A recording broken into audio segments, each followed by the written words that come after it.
Hello दोस्तों, नमस्कार। स्वागत है आपका अपने इस प्यारे से माइंड ओपन यूट्यूब चैनल पर। आज हम देखने वाले हैं most important RRB NTPC under graduate level की कुछ प्रैक्टिस सेट, जो कि बहुत मज़ेदार होने वाला है। और जो आज का मैं टॉपिक लाया हूँ ना, कुछ मामूली सा क्वेश्चन ही नहीं है, बल्कि एक क्वेश्चन से आपके 2-3 क्वेश्चन तैयार होने वाले हैं। मैं उसकी व्याख्या भी कर लाया हूँ यहाँ पर, तो इसलिए मज़ा आएगा देखने में और देखिएगा। उसके साथ देखिए मैं व्याख्या भी लाऊँगा और उसकी क्वेश्चन के बारे में भी बताने वाला हूँ, जो मोस्ट इम्पोर्टेंट है, ठीक है? तो चलिए स्टार्ट करते हैं। पहला क्वेश्चन देखिए, पहले हम लोग सामान्य ज्ञान करने वाले हैं, जो कि 10 प्रश्न होंगे जीके के। पहला क्वेश्चन दिख रहा होगा आपकी स्क्रीन पर, संविधान सभा के अस्थायी अध्यक्ष कौन थे? संविधान सभा के अस्थायी अध्यक्ष कौन थे? तो मेरे भाई डॉक्टर राजेंद्र प्रसाद थे। ऑप्शन नंबर ए बिल्कुल राइट हो जाएगा। चलिए बढ़ते हैं हम लोग दूसरे प्रश्न की ओर। देखिए दूसरा प्रश्न क्या है? गीता रहस्य नामक पुस्तक किसने लिखी थी? तो मैंने ऐसा क्वेश्चन शायद पिछली क्लास में करवाया था। लोकमान्य तिलक ने लिखी थी। ऑप्शन नंबर बी तो बिल्कुल सही होगा, लेकिन देखिए इसके साथ मैं व्याख्या भी कर रहा हूँ। लोकमान्य बाल गंगाधर तिलक ने जेल में रहते हुए गीता रहस्य लिखी। तो पूछा जाता क्वेश्चन है कि गीता रहस्य कहाँ पर लिखा गया था? तो जेल में रहकर लिखा गया था। मज़ेदार है कि नहीं बताइएगा। देखिए ये वाला प्रश्न, विश्व का सबसे बड़ा रेगिस्तान कौन सा है? तो मेरे भाई विश्व की बात करें, सबसे बड़ा रेगिस्तान अंटार्कटिका है। बर्फ से ढका होने के बावजूद अंटार्कटिका रेगिस्तान माना जाता है, यह सबसे बड़ा है। बताइए मज़ा आ रहा है कि नहीं? अगर मज़ा आ रहा हो तो वीडियो को लाइक कर दीजिए, चैनल को सब्सक्राइब कर बेल आइकॉन की घंटी को ऑन कर लीजिए। देखिए इस प्रश्न को जय जवान जय किसान का नारा किसने दिया था? तो आपको बहुत अच्छे से पता है मेरे भाई, Shastri ji, Lal Bahadur Shastri ji. Option number C बिल्कुल सही हो जाएगा। और देखिए इससे आपका एक क्वेश्चन नहीं बल्कि कई क्वेश्चन तैयार हो रहे हैं। 1965 के भारत पाक युद्ध, क्वेश्चन यहाँ से बनेगा, भारत पाकिस्तान का युद्ध कब हुआ था? तो 1965 में हुआ था। समय शास्त्री जी ने नारा दिया। शास्त्री जी ने यह नारा कब दिया था? 1965 में दिया था। भारत पाक युद्ध कब हुआ? 1965 में हुआ। जय जवान जय किसान का नारा किसने दिया था? लाल बहादुर शास्त्री। बताइए 3-4 क्वेश्चन बने कि नहीं? तो बताइए सेशन मज़ेदार है कि नहीं? देखिए पाँचवां प्रश्न की ओर देखते हैं। मानव शरीर की सबसे बड़ी ग्रंथि कौन सी होती है? तो मेरे भाई मानव शरीर की सबसे बड़ी ग्रंथि की बात करें तो लीवर अर्थात कहें यकृत होती है। लीवर मानव शरीर की सबसे बड़ी ग्रंथि है, जो कि कहाँ बनती है? पित्त रस में बनती है। कहाँ बनती है मेरे भाई? पित्त रस में बनती है। याद रखिएगा क्वेश्चन बनेगा। देखिए छठवां प्रश्न क्या है? भारत का पहला उपराष्ट्रपति कौन था? क्या आपको नहीं पता है क्या? आने वाला है तो डॉक्टर सर्वपल्ली राधाकृष्णन था।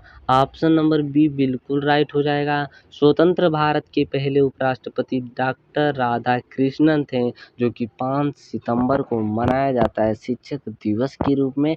ये भी आप याद रखिएगा। और 1952 में बने थे, ये भी आप मोस्ट इम्पोर्टेंट है, याद रखिएगा। बढ़ते हम लोग 7वें प्रश्न की ओर। देखिए 7वां प्रश्न क्या है? भारत का राष्ट्रीय फल कौन सा है? तो सिंपल सा आम है। ऑप्शन नंबर बी बिल्कुल करेक्ट हो जाएगा। बढ़ते हैं 8वें प्रश्न की ओर। देखिए 8वां प्रश्न क्या है? विश्व पर्यावरण दिवस कब मनाया जाता है? 5 जून को। आपका जो होगा ऑप्शन बिल्कुल राइट होगा। पर्यावरण की सुरक्षा के प्रति जागरूकता के लिए 5 जून को पर्यावरण दिवस मनाया जाता है। याद रखिएगा। बढ़ते हैं 9वें प्रश्न की ओर। देखिए 9वां प्रश्न क्या है मेरे भाई? किस ग्रह को लाल ग्रह कहा जाता है? शुक्र को, मंगल को, शनि, बृहस्पति। तो शनि को लाल ग्रह कहा जाता है। मंगल ग्रह की सतह पर लौ ऑक्साइड की अधिकता होने के कारण इस रंग को लाल रंग का मतलब होता है लाल ग्रह कहा जाता है, ठीक है। बढ़ते हैं हम लोग 10वें प्रश्न की ओर। देखिए 10वां प्रश्न क्या है? मेघदूत किस कवि की रचना है? तो मेघदूत बात करें मेरे भाई तो कालिदास की रचना है। संस्कृत साहित्य में कालिदास की जो प्रसिद्ध कृति थी वो मेघदूत थी, जो कि मोस्ट इम्पोर्टेंट है। याद रखिएगा। बढ़ते हम लोग भाग 2 पर। साइंस के प्रश्न देखने वाले हैं 10, जो कि अति महत्वपूर्ण ही होंगे। तो चलिए स्टार्ट करते हैं क्वेश्चन को। देखिए क्या है? बिजली का बल्ब किसने खोजा था? तो मेरे भाई बिजली की बल्ब की बात करें तो एगो एडिसन नाम का व्यक्ति था, वही ने खोजा था। थॉमस अल्वा एडिसन उनका पूरा नाम था। 1879 में बल्ब का आविष्कार किया था, याद रखिएगा। मोस्ट इम्पोर्टेंट है, स्टार बनाकर कॉपी पर नोट भी करते चलिएगा। बढ़ते हैं हम लोग। हमारे रक्त का लाल रंग किससे होता है? तो बात करें तो हीमोग्लोबिन से होता है। हीमोग्लोबिन में लौह तत्व होता है, याद रखिएगा। हीमोग्लोबिन में क्या पाया जाता है? लौह तत्व, जो रक्त को क्या कर देता है मेरे भाई? लाल कर देता है। बढ़ते हैं हम लोग तीसरे प्रश्न की ओर। देखिए तीसरा प्रश्न क्या है? सूर्य की प्रकाश पृथ्वी तक पहुंचने में कितना समय लेती है? 8 मिनट 20 सेकंड लेती है। सूर्य और पृथ्वी की दूरी लगभग 15 किलोमीटर है, याद रखिएगा। कितनी है भाई? 15 किलोमीटर है। और बात करें तो प्रकाश की गति जो होती है, प्रकाश की गति 8 मिनट 20 सेकंड में पहुंचता है, मैंने बताया भी। तो देखिए अगले प्रश्न पर बढ़ते हैं। अगला प्रश्न क्या दिया गया है यहाँ पर? कौन सा विटामिन सूर्य का विटामिन कहलाता है? तो विटामिन डी जो मेरे भाई होता है, वह सूर्य का विटामिन, सूर्य की किरण से त्वचा में विटामिन डी का निर्माण होता है। इसलिए हर सुबह विटामिन डी आप लिया करिए मेरे प्यारे दोस्तों। पांचवा प्रश्न देखिए, पौधे अपना भोजन किस प्रक्रिया से बनाते हैं? तो पौधे अपना भोजन प्रकाश संश्लेषण की प्रक्रिया से बनाते हैं। हरे पौधे सूर्य की रोशनी, जल और कार्बन डाइऑक्साइड से क्लोरोफिल की सहायता से अपना भोजन क्या करते हैं? बनाते हैं। बढ़ते हैं हम लोग छठवें प्रश्न की ओर। देखिए छठवां प्रश्न क्या है? पृथ्वी पर ऋतुएं किस कारण से बदलती हैं? तो पृथ्वी की परिक्रमा और धुरी के सुझाव से पृथ्वी की धुरी 23.5 डिग्री झुकी है और सूर्य के चारों क्या करती है? परिक्रमा करती है। बढ़ते हैं हम लोग सातवें प्रश्न की ओर। देखिए सातवां प्रश्न क्या है? डीएनए का पूर्ण रूप क्या है? तो डिऑक्सी राइबो न्यूक्लिक एसिड होता है। ऑप्शन नंबर ए बिल्कुल सही हो जाएगा। डीएनए सभी जीवों में आनुवांशिक जानकारी का वाहक होता है। तो किसका वाहक होता है? आनुवांशिक जानकारी का। बढ़ते हम लोग आठवें प्रश्न की ओर। आठवां प्रश्न देखिए क्या है? ध्वनि की गति सबसे अधिक कहाँ होती है? तो ध्वनि की गति सबसे अधिक ठोस में होती है। ध्वनि तरंगे ठोस में सबसे तेज चलते हैं, फिर द्रव, फिर गैस में चलती हैं। बढ़ते हैं हम लोग अगले प्रश्न की ओर। नौवां प्रश्न देखिए क्या है? दूध से दही किस जीवाणु द्वारा बनता है? तो दूध से दही की बात करें तो लैक्टोबैसिलस के द्वारा बनता है। ये जीवाणु दूध की लैक्टोज को लैक्टिक एसिड में बदलकर दही बना देते हैं। बढ़िए 10वें प्रश्न की ओर। देखिए 10वां प्रश्न क्या है? वो कौन सा यंत्र है जिससे वायु दाब मापा जाता है? तो बैरोमीटर है, जिससे वायु दाब मापा जाता है। व्याख्या की बात करें अगर हम, व्याख्या देखिए बैरोमीटर की उपयोग वायुमंडल दाब मापने के लिए किया जाता है, याद रखिएगा। बढ़ते हैं हम लोग अब भाग 3, जो कि रीजनिंग के प्रश्न होंगे, जो कि मोस्ट इम्पोर्टेंट ही होंगे। तर्क लगाना होगा, दिमाग लगाना होगा, तब जाकर ये सॉल्व होगा क्वेश्चन। तो इसलिए ध्यानपूर्वक आप पढ़िएगा और बताइएगा जवाब। एक आदमी उत्तर की ओर 5 किलोमीटर गया, फिर दाएं मुड़कर 3 किलोमीटर, वह किस दिशा में? तो मेरे भाई आपको दिशा ज्ञात होगा। ये ईस्ट होता है मतलब पूरब, ये वेस्ट होता है मतलब पश्चिम, ये नॉर्थ होता है मतलब उत्तर, और ये साउथ होता है मतलब दक्षिण। तो क्या बोल रहा है? एक आदमी उत्तर की ओर जाता है मतलब ऊपर जाएगा, पहले 5 किलोमीटर चलता है, फिर दाएं मुड़कर 3 किलोमीटर मतलब पूरब की ओर मुड़ जा, वो किस दिशा में है? तो मुख की बात करें किस दिशा में, तो पूर्व में है। तो ऑप्शन नंबर जो ए होगा बिल्कुल सही हो जाएगा। बढ़ते हैं हम लोग अब अगले प्रश्न की ओर। देखिए तीसरा प्रश्न क्या है? यदि राम का कोड सन है तो सीता का कोड क्या होगा? इसमें देखिए तर्क लगाना है, ये सिंपली तौर पर सॉल्व नहीं होने वाला।